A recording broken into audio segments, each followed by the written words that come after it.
নমস্কার, আমাদের মতো তোমরাও নিশ্চয়ই অপেক্ষা করছিলে হ্যাঁ বরবাদের বহু প্রতীক্ষিত গান, যেটার নাম হচ্ছে চাঁদ মামা। তো গত বছর শাকিব খানের তুফান সিনেমাটার ওই গানটা কিন্তু এখনো কানে বাজে, যে তুমি কোন শহরের মাইয়া গো, লাগে উরা ধুরা। এবং ওই গানটাকে যেভাবে স্টেজ করা হয়েছিল, গানের যেরকম কোরিওগ্রাফ, গানের যেরকম বিট, গানের যেরকম রিদম, এবং কতটা ট্রেন্ডিং হয়ে গেছিলো গানটা, তুমি দেখো সেই গানটা কিন্তু এখনও কোথাও না কোথাও মনে গেঁথে আছে। এবং সিনেমা হলে যখন আমি সিনেমা দেখতে গেছিলাম, মানে অনেক হাজব্যান্ড ওয়াইফ দেখছি একসাথে ওখানে রিলস করছে, প্রচুর এরকম ক্রাউডেড প্লেসে দেখেছি, ইয়ং মেয়ে থেকে শুরু করে ইয়ং ছেলে থেকে শুরু করে, বেশিরভাগ যেহেতু এটা মেয়েদের ওপর বেস্ট করে গানটা, তো এই গানটাও কিন্তু কাইন্ড অফ সেই পথেই হাঁটতে চলেছে। ওকে, যেরকমভাবে আমরা শাকিব খানকে এখানে দেখতে পাচ্ছি একদম পুরো স্টাইলাইজড, একদম যেখানে নেশা ফেশা করছে, একদম রকিং পুরো, তাকে দেখতেও হেভি লাগছে, ঘ্যামা লাগছে। এবং আমরা বিষয়টা অনেক দিন ধরেই অপেক্ষা করছিলাম যে নুসরাত জাহানের সাথে শাকিব খানের এরকম একটা আইটেম সং আমরা দেখতে পাবো।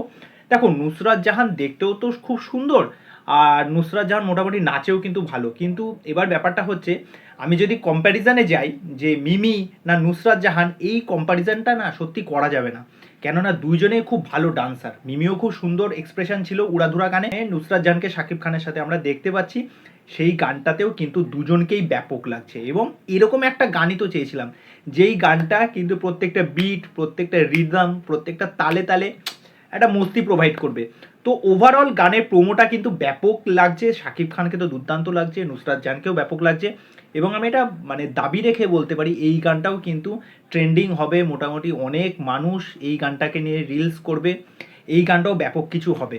তা আমি তো এই গানটা নিয়ে প্রচণ্ড এক্সাইটেড। যাই হোক, শাকিব খানের বার্থডে কিন্তু আসছে 28শে মার্চ, তা সেই দিনই কিন্তু এই ভিডিও সংটা পুরোপুরি দেখা যাবে। তা আমি বাড়িতে জাস্ট কিছুক্ষণ আগেই আসলাম, এসে এই গানটা যখন মানে নেট অন করেছি একদম ফার্স্টেই এই সংটা। তা যাই হোক, কিছুক্ষণ আগেই ড্রপ আউট করে, তো গানটা কিন্তু বেশ ভালো জমবে, কিন্তু এটা আমি আশা করতেই পারি, কেননা এর আগে যে কটা গান শাকিব খানের আইটেম সং হিসাবে আমরা দেখেছি, প্রত্যেকটা গান কিন্তু ব্যাপক হয়েছে। তা এই বিষয়টা নিয়ে তোমাদের কি মতামত সেটা কিন্তু অবশ্যই আমাকে কমেন্ট করে জানিও, আমি ব্যাপক এক্সাইটেড।